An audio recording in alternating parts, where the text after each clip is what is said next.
Hello everybody, and thank you for joining me at The Lonely Vine. Happy Monday. I hope everybody had a great Olympic weekend. A lot of fun watching the Olympics. Great opening ceremony from what I could see of it. I was out for dinner, so didn't get to see it. Tried finding it online, but just not even available. And I don't know about anybody else, but the whole Queen diving in thing, I thought that was really cool with James Bond. Except, I was watching it with no volume, and so every time they showed the Queen, all I could hear in my head was a horrible British accent. Hello! So it kind of ruined the whole thing, but anyway, it's been fun watching the Olympics. I'm trying to think of a way to have a show, about the Olympics, or somehow incorporate the Olympics into it. And all I've been able to come up with so far was maybe have, where I taste a Greek wine, kind of go back to the origins of the Olympics. That's about all I've come up with for an idea. So if you have any, let me know in the comment section. I'd love to hear it. Maybe incorporate something that one of you people that is smarter than I come up with. But it is Monday, so it is blind tasting time. Let's just get right into it. Looks like I've got some little cork in that glass there, in the bottle there. Yeah, a little bit of cork in there. Oh well, whatever. Okay, let's go. So this is the third of wine that I got on this one trip. It is a red wine, it's looking like. And let's go ahead and take a look at the wine, because I know how much everybody enjoys not being able to see anything. Some people did seem to like the last time how I was showing how the color can stain the glass. So let's see if there's much staining on this one. Yeah, there is a healthy, there is a decent amount of staining on that glass, so we could be looking at a thicker skin grape or something that saw more contact with the skins. It's color-wise, I can see through it, but it's a little bit difficult to see through it. It's, that ruby color.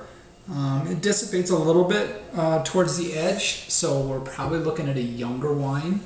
And if we want to look at, I haven't shown the legs in a while, but if we want to look at the legs, the tears, whatever you want to call them, what do we got?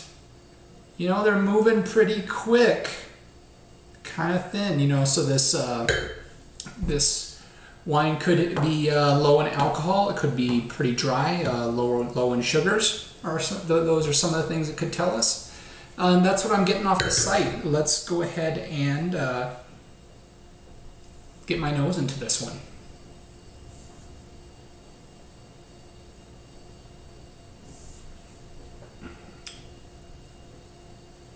A lot of alcohol coming off in this one right away, but I just opened it, hasn't really had any time to burn off yet, so that's kind of understandable.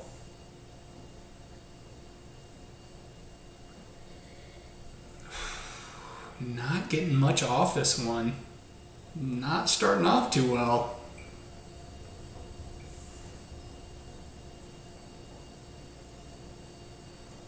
I am getting some, some cooking spices, some, so I think this wine may have seen some oak.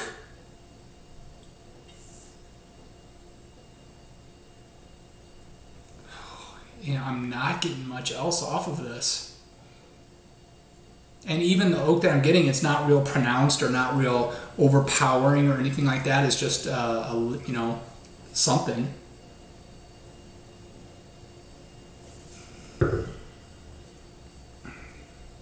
I almost timed this one because, when I go for that sommelier certification, you've only got a certain, I think it's like 4 minutes per wine to do them. I was going to do that for this one. At this point, I'm glad I didn't. Okay, I am starting to get some red fruit on it.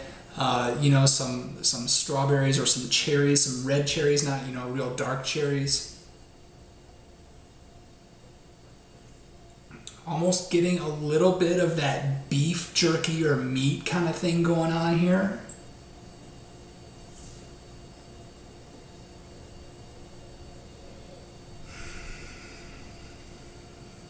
One more try here and then we'll move on because this is not great video. Yeah, that's about it. You know, some red fruit, a little bit of oak, maybe a little bit of a meat kind of component going on. And that's about it. So let's go ahead and move on to the palette here and hope it tells me something. I don't know, maybe you like seeing the failures and maybe you're hoping it doesn't tell me anything.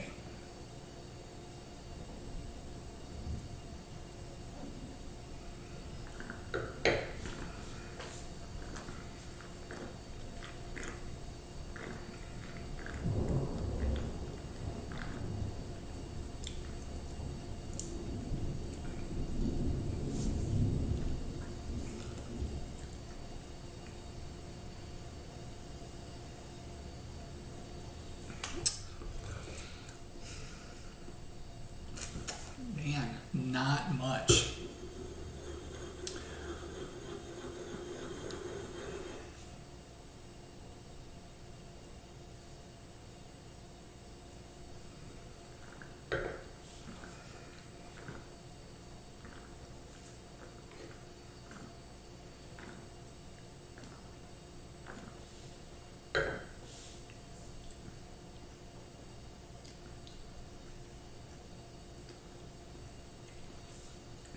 Okay, so let's walk through some of the things I'm getting here and what that can mean. Sorry, this might be going kind of long. So I'm not getting a lot of tannins in it. You know, it's light in color, but not real thin. You know, so not a lot of tannins. So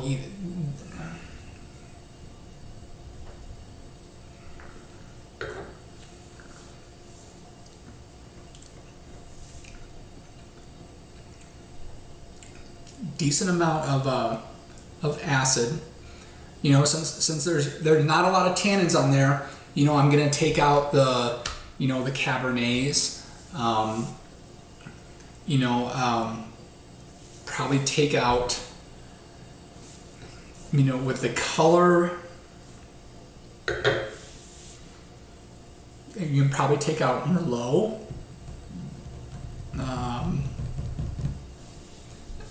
Obviously, from what we learned last week, we can probably eliminate Nebbiolo, and I would take Sangiovese out as well. You know, there's, you know, one of Cab Franc would be something you might think of, but it really doesn't have the nose that I would expect out of that. You know, I don't get a lot of things that you expect out of a Malbec.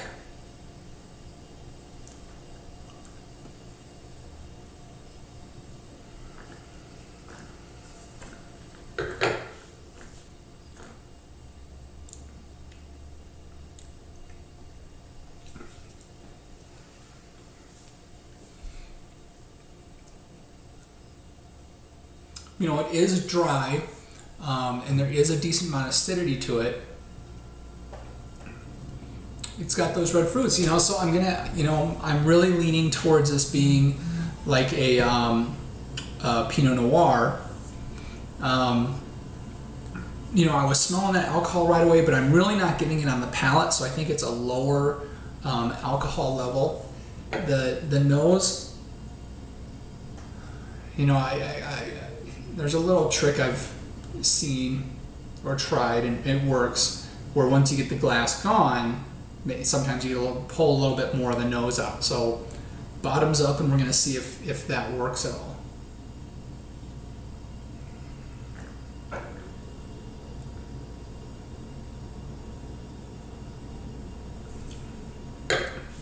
Not a lot.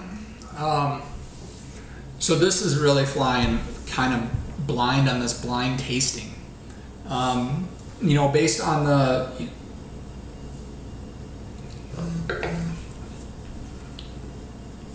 based on the lower number of tannins, based on the thin, but with the staining on the glass, I wouldn't expect it to be a Pinot Noir.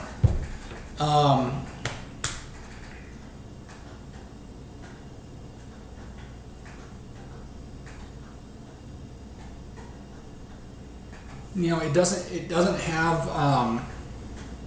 some of the things I would expect out of Syrah, so I don't think it's Syrah. So I'm just gonna kind of throw a dart here, and I'm leaning towards New World. So I'm gonna say it's a Pinot Noir. I'm gonna say it's New World. That it could be it could be Australia, but I really don't get that sense out of what I could get out of it. So I'm gonna say US. I'll say California, and I do think it's kind of young, so I'll say 2010. I'm not expecting much out of this one, but let's see what this one is. And yeah, nowhere near right. Rhone Valley, 2006 Syrah. So French Syrah. Man, I was nowhere close on this one. 2006, so I got absolutely nothing right on this one. I'd been the last two I'd been pretty stoked on how I did, and this one really pulls me back. This is the Valjones, Chateau Valjones. This is Syrah, like I said, and from the Rhone Valley. Man, this one really got me good. Usually, this had some of the characteristics of Syrah. I get that little meatiness in it. I got the red fruits, but I usually expect them to have, what was the alcohol? I said this was a lower alcohol wine. Guessing I'm gonna be wrong on that. 14%. It hid that really well. I didn't get a lot of the blueberries or the darker fruits that I would have expected. So that was a good one. Got me good. I have gone way longer than I normally like to on these, so I'm gonna go ahead and cut it really quick here. We'll go to the question of the day, which is Rhone Valley. I'm a big fan of the Rhone. What do you think of the Rhone, and what are some of your favorites out of the Rhone? So leave a comment, love to hear from you, and until next time everybody, cheers.